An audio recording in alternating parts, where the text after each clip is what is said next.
చదువుకున్న వాడు ఆదర్శ పురుషుడిగా రాణిస్తాడు, ఆదర్శ మహిళగా రాణిస్తారని గుర్తించి 150, 160 సంవత్సరాల క్రితం తను చదువుకోవడమే కాదు తన సతీమణిని కూడా చదివించడం ద్వారా మహిళకు చదువు ఎంత ముఖ్యమో జ్యోతిబా పూలే మనకు ఒక ఆదర్శప్రాయుడుగా నిలబడ్డాడు.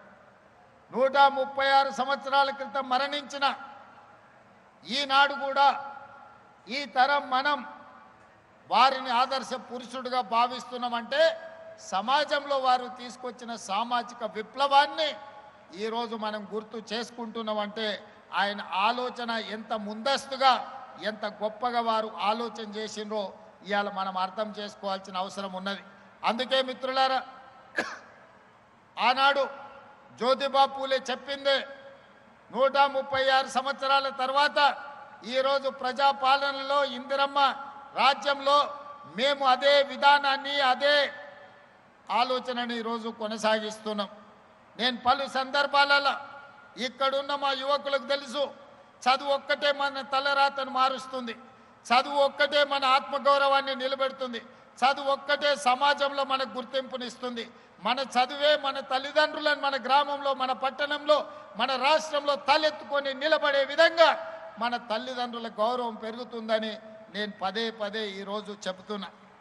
ఈనాడు మన ప్రభుత్వం వచ్చిన తర్వాతనే వివక్షకు లోనైన సమాజంలో విభజన కావించబడ్డ కులాల విభజనను ఈరోజు కులాల నిర్మూలన చెయ్యాలి అనంటే సామాజిక చైతన్యం తీసుకురావాలి అనంటే బీసీ కులాలు వేరు, ఎస్సీ కులాలు వేరు, ఎస్టీ కులాలు వేరు, మైనారిటీ కులాలు వేరువేరుగా రెసిడెన్షియల్ స్కూళ్ళల్లో చదువుకోవడం కాదు, అందరు కలిసి కట్టుగా ఉన్నత వర్గాలతో సహా ఒకే దగ్గర చదువుకోవడం ద్వారా, ఒకే దగ్గర కూర్చొని తినడం ద్వారా, కలిసి జీవించడం ద్వారా కుల వ్యవస్థను నిర్మూలించవచ్చని ఈరోజు యంగ్ ఇండియా రెసిడెన్షియల్ స్కూల్స్ని ఒక విప్లవాత్మకమైన మార్పుని ఈరోజు తెలంగాణ రాష్ట్ర ప్రభుత్వం తీసుకొచ్చింది. ఇదే కాదు, ఈరోజు చదువు ఒక్కటే మన జీవితాలలో వెలుగు నింపుతుందని నర్సరీ నుంచి 12th క్లాస్ వరకు ఈరోజు సమూలంగా విద్యా వ్యవస్థను ప్రక్షాళన చేసి నర్సరీ నుంచి బ్రేక్ఫాస్ట్, లంచ్, ఈవినింగ్ స్నాక్స్తో సహా కాస్మెటిక్ ఛార్జెస్, డైట్ ఛార్జెస్ పెంచడమే కాకుండా నాణ్యమైన విద్యను ఈరోజు ప్రభుత్వ పాఠశాలల్లో కళాశాలల్లో ఇవాళ అందించాలని ఈరోజు మనం ప్రయత్నం చేస్తున్నాం. పెద్దలు ఆర్ కృష్ణయ్య గారు చెప్పారు ఫీజు రియంబర్స్మెంట్ గురించి. గతంలో జరిగిన అవకతవకలను వదిలేస్తే ఈ విద్యా సంవత్సరం నుంచి అడ్వాన్స్గా బ్యాంకు ఖాతాలో డబ్బులు రెడీగా పెడుతున్నాం. ప్రతి సంవత్సరం 2400 కోట్ల రూపాయల ఫీజు రియంబర్స్మెంట్ అడగకుండానే మీ ఖాతాలలో వేసి ఎవరి దగ్గర మీరు చెయ్యి సాల్సిన అవసరం లేదు. పారదర్శకంగా ప్రక్షాళనతో ఈరోజు మీ ఫీజు రియంబర్స్మెంట్ను అమలు చేయడానికి ఈ ప్రభుత్వం నిర్ణయం తీసుకున్నది. ప్రతి సంవత్సరం ఆర్ కృష్ణయ్య గారికి, మా జాజుల శ్రీనివాస్ గారికి విజ్ఞప్తి చేస్తున్నా, ప్రతి సంవత్సరం 2300 కోట్ల రూపాయల ఫీజు రియంబర్స్మెంట్ అడ్వాన్స్గా బ్యాంకు ఖాతాలో పెట్టి విద్యార్థుల ఖాతాలోకి నగదులు బదిలీ చేసే విధంగా ఈరోజు సమూలమైన ప్రక్షాళన తీసుకొచ్చి బ్యాంకులో మా పట్టి గారు ఈ అకాడమిక్ ఇయర్కు సంబంధించిన 250 కోట్లు అడ్వాన్స్గా ఈరోజు ఖాతాలో పెట్టిండు. పిల్లలు కాలేజీల అడ్మిషన్లు వచ్చినెంబడే మీరు ఆన్లైన్లో అప్లై చేసుకోండి, విత్ ఇన్ ఏ మంత్ మీ ఖాతాలో మీ ఫీజు పడుతుంది.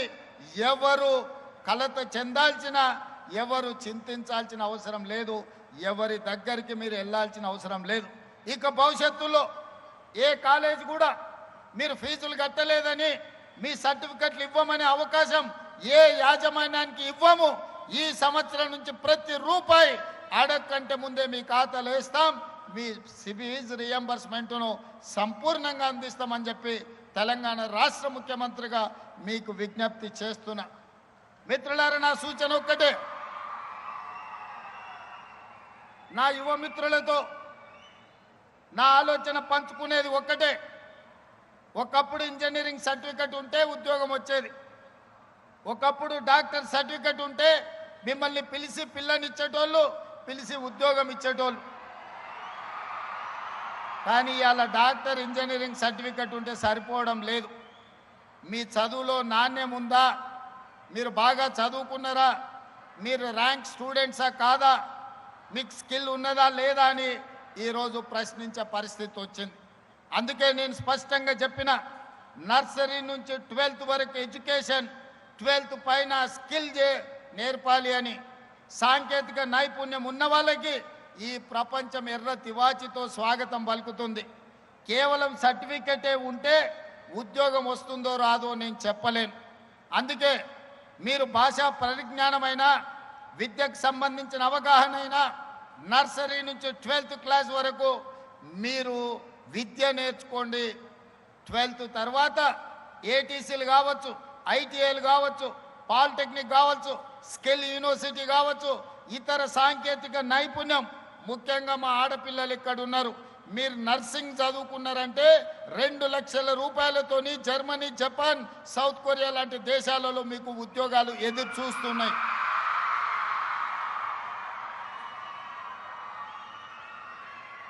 డాక్టర్లు, లాయర్లు, ఇంజనీర్లతో పాటు సాంకేతిక నైపుణ్యాన్ని నేర్చుకోండి. ఐఏఎస్లు, ఐపీఎస్లతో పాటు సాంకేతిక నైపుణ్యం నేర్చుకోండి. ఈరోజు మన ప్రభుత్వం సాంకేతిక నైపుణ్యం కోసం సంపూర్ణమైన అవగాహనతో ముందుకు వెళ్తున్నది. ఒకప్పుడు ఇంజనీరింగ్ చదువుకుంటే, ముఖ్యంగా కంప్యూటర్ సైన్స్ చదువుకుంటే మీకు అమెరికాలో ఉద్యోగం వచ్చేది. అమెరికా వెళ్తాడు, ఐటీ ఉద్యోగం వస్తుంది, డాలర్లు మాకు పంపిస్తారు, మా జీవితాలలో మార్పు వస్తుందని తల్లిదండ్రులు ఆశించరు. కానీ ఇవాళ ఆనాడు ఉద్యోగాలు వచ్చిన ఐటీ నిపుణులు కూడా ఉద్యోగాలు పోయి ఈరోజు వెనక్కి మళ్ళీ ఇంటికి వచ్చే పరిస్థితి వచ్చింది. ప్రధానంగా సాంకేతిక విప్లవం వచ్చింది. ఆర్టిఫిషియల్ ఇంటెలిజెన్స్ వల్ల ఇంజనీరింగ్ గ్రాడ్యుయేట్ ఐటీ నిపుణుల ఉద్యోగాలు కూడా పోయే పరిస్థితి వచ్చింది. మరి ఏ విధంగా ఈ సంక్షోభాన్ని ఎదుర్కోవాలో ఈరోజు మనం ఆలోచన చేయాల్సిన అవసరం ఉన్నది. అందుకే ప్రభుత్వం ముందస్తు ఆలోచన చేసి 2024లోనే టాటా సంస్థతో మాట్లాడి ఈరోజు అడ్వాన్స్ టెక్నాలజీ సెంటర్లను 119 నియోజకవర్గాల్లో 119 ఇన్స్టిట్యూట్స్ని ఈరోజు ప్రారంభించింది. ఏటీసీలో చేరితే ప్రతి స్టూడెంట్కు 2000 రూపాయలు స్టైఫండ్ ఇవ్వడం ద్వారా మీ తొవ్వ ఖర్చులకు, మీ చేతి ఖర్చులకు, మీ తల్లిదండ్రుల మీద ఆధారపడకుండా బట్టి విక్రమార్క గారే ఈరోజు మీకు నగదు ఇస్తున్నాడు. ఉచితంగా చదువు చెప్పడమే కాదు, సాంకేతిక నైపుణ్యం నేర్పడమే కాదు, జర్మన్, జపానీస్ లాంగ్వేజ్ నేర్పించడమే కాదు, ఇంగ్లీష్తో పాటు ఈరోజు విద్యతో పాటు సాంకేతిక నైపుణ్యాన్ని నేర్పిస్తున్నాం. అందుకే డాక్టర్లు, లాయర్లు, ఇంజనీర్లతో పాటు సాంకేతిక నైపుణ్యం నేర్చుకోవడానికి ఈరోజు మీరు సంసిద్ధులు కండి. ఒకప్పుడు చదువులు పోటీ తక్కువ ఉన్నప్పుడు సర్టిఫికెట్ ఉంటే ఉద్యోగం వచ్చేది. ఇవాళ పరిస్థితి లేదు. మొన్న మేము గ్రూప్ 1 ఉద్యోగాలు 562 మందిని నియమిస్తే 60% బలహీన వర్గాలకు ఉద్యోగాలు వచ్చినాయి. ఉన్న రిజర్వేషన్ 42% మేము ఇస్తామంటే 60% గ్రూప్ 1 ఆఫీసర్లు ఈరోజు బీసీలో పిల్లలు సెలెక్ట్ అయినరు. లక్షలాది మంది కాంపిటేటివ్ ఎగ్జామ్స్ రాసిండ్రు. చదువులో పోటీ పెరిగింది. ఒకప్పుడు నేను చదువుకునేటప్పుడు, పెద్దలు కేశవరావు గారు చదువుకునేటప్పుడు అయితే మనం పుట్టనే లేదు. మా అప్పుడు ఫస్ట్ క్లాస్ వస్తే జిల్లా జిల్లా గుర్తుపట్టేది. అరే ఆ పిల్లగాడు ఫస్ట్ క్లాస్ వచ్చిండా అని. ఏడికి పోయినా అతన్ని పెద్దగా చూసేటోళ్ళు. ఇవాళ ఫస్ట్ క్లాస్ కాదు, 100కి 100 మార్కులు వచ్చేటోళ్ళు 1,00,000 మంది వెళ్తారు. 10థ్లోనో ఇంటర్మీడియట్లోనో. ఈరోజు ఆయన ఫస్ట్ క్లాస్ ఇట్లా ఏళ్ళ మీద లెక్క పెట్టేటోళ్ళు పాస్ అయ్యేటోళ్ళు. సెకండ్ క్లాస్లో కొద్దిమంది. మాలాకొట్టోళ్ళం రిజల్ట్ చూడాలంటే 3rd క్లాస్లో ఫస్ట్ మా హాల్ టికెట్ నెంబర్ ఎత్తుకునేది పాస్ అయినమా లేదా అని.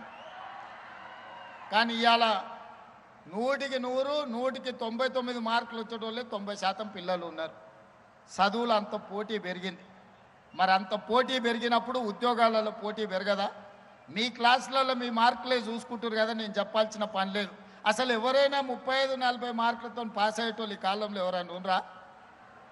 90 పైనే సీటు రావాలంటే 100%, 99%, 98%లోనే మంచి కాలేజీలలో సీట్లు ఆగిపోతున్నాయి.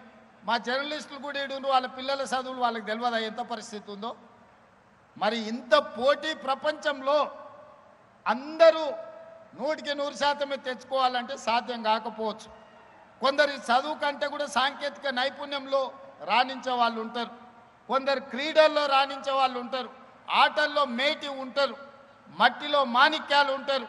వాళ్ళు క్రీడల వైపు వచ్చినా, అందుకే యంగ్ ఇండియా స్పోర్ట్స్ యూనివర్సిటీ ద్వారా క్రీడలలో రాణించిన కోట్ల రూపాయల నగదు బహుమతే కాదు